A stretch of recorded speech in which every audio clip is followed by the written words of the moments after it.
UDFിൻ്റെ convener ഉൾപ്പെടെ ഇപ്പോൾ ആൻ്റണി എന്ന MP, പ്രയാർ ഗോപാലകൃഷ്ണൻ ഉൾപ്പെടെയുള്ളവർ എങ്ങനെയാണ് ഏറ്റവും സുരക്ഷാ വലയത്തിൽ ജീവിക്കുന്ന സോണിയാഗാന്ധിയെ കണ്ടത് എന്നതും പ്രശ്നമാണ്. ഒരു പ്രാവശ്യമല്ല, അതിൽ കൂടുതൽ പ്രാവശ്യം. അടൂർ പ്രകാശ് ഈ വലിയ പെരുങ്കള്ളന്മാരുമായിട്ട് കേരളത്തിൽ മാത്രമല്ല ഇന്ത്യയുടെ വിവിധ മേഖലയിൽ സന്ധിക്കുകയും സമ്മാനങ്ങൾ വാങ്ങുകയും ചെയ്തു എന്നുള്ള വിവരം പുറത്തു വന്നിട്ടുണ്ട്. എല്ലാം കൂടി ചേർന്ന് അന്വേഷണം പുരോഗമിക്കുകയാണ്. വി.ഡി. സതീശൻ പറയുന്ന പോലെ ജാമ്യം കിട്ടി എന്നുള്ളത് കൊണ്ട് മാത്രം കേസ് അവസാനിക്കാൻ പോകുന്നില്ല. അങ്ങനെയാണ് ചില ആളുകൾ പ്രതീക്ഷ. ഹൈക്കോടതി പറഞ്ഞത് ഇത് കൊലക്കേസൊന്നുമല്ല, അതുപോലെ പിടിച്ചുപറി കേസുമല്ല, ഇത് വളരെ പ്രധാനപ്പെട്ടൊരു കേസാണ്. ജാമ്യം കിട്ടി എന്നുള്ളത് കൊണ്ടൊന്നും കേസ് തേച്ച് മാച്ച് കളയാൻ സാധിക്കില്ല എന്ന് ഞങ്ങളല്ല പറഞ്ഞത്, ഹൈക്കോടതി തന്നെയാണ് പറഞ്ഞത്. ഹൈക്കോടതിയുടെ നിയന്ത്രണത്തിൽ അന്വേഷണം നല്ലപോലെ നടക്കുകയാണെന്നാണ് ഇപ്പോൾ മനസ്സിലാകുന്നത്.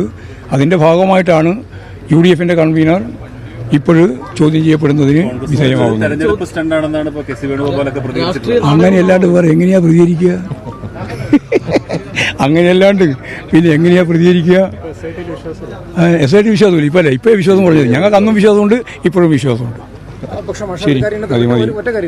സ്വാഭാവികമായിട്ട് ഇതേ SITയുടെ നടപടിയുടെ ഭാഗമായ പാർട്ടിയിലെ ആളുകൾക്കെതിരെ എന്തോ സംഘടനാപരമായ നടപടി അത് ഞങ്ങൾ ആലോചിച്ചു. നിങ്ങൾ സംഘടന നോക്കേണ്ട കാര്യം ഞങ്ങളല്ലേ സംഘടന നോക്കണ്ട്. നിങ്ങൾക്ക് എന്തായാലും സംഘടന നോക്കാൻ നിങ്ങളെ ആരെങ്കിലും ചുമതലപ്പെടുത്തിയിട്ടുണ്ടോ സംഘടന നോക്കാൻ? ഇല്ല. നിങ്ങളൊന്നും ഒരാളും ചുമതലപ്പെടുത്തിയില്ല. ഞാൻ അന്നും പറഞ്ഞിട്ടുണ്ട്, അദ്ദേഹം എന്താണ് കുറ്റം ചെയ്തതെന്ന് ചാർജ് ഷീറ്റ് വന്ന അന്നും നടപടി എടുക്കും. അതുവരെ നിങ്ങൾ ആര് പറഞ്ഞാലും നടപടി എടുക്കില്ല. ഞങ്ങൾ എത്ര കാലം കിടന്നാലും ജയിലിലല്ലേ ഉള്ളൂ, പിന്നെന്താ കുഴപ്പം? പുറത്തില്ലല്ലോ. പുറത്തുനിന്നല്ലേ പാർട്ടി സംഘടനാ പ്രവർത്തനം നടത്തേണ്ട കാര്യമുള്ളൂ. അതില്ലല്ലോ, ജയിലിലല്ലേ. ധാർമ്മിക പ്രശ്നമില്ല, ഞങ്ങൾ നടപടി എടുക്കുമെന്ന് പറഞ്ഞല്ലോ. പിന്നെ ധാർമ്മിക പ്രശ്നം അയാൾ ജയിലിലുമാണ്. നിങ്ങൾക്കല്ലേ ധാർമ്മിക പ്രശ്നം? അതെന്താ കാര്യം? രാഹുൽ മാക്കൂട്ടനെയും കൊണ്ട് നടപടി എടുത്തു എന്ന് പറഞ്ഞിട്ട് കോൺഗ്രസിന്റെ രാഷ്ട്രീയ പ്രവർത്തനം നടത്തിയിട്ടുള്ള അനുഭവം നമ്മളെല്ലാം കേരളത്തിൽ കണ്ടതല്ലേ. ആ തരത്തിലേക്കൊന്നും തരം താഴാൻ ഞങ്ങളില്ല. ഞങ്ങൾ നടപടിയെടുത്ത പോലെ ഇരിക്കും. അത് സംഘടനാപരമായ കൃത്യമായ ഒരു വ്യവസ്ഥയിൽ മാത്രമേ നടപടിയെടുക്കാൻ പറ്റുള്ളൂ. നിങ്ങൾ പറഞ്ഞു അത്രയേ ഉണ്ടാവുള്ളൂ, ഉറപ്പ്.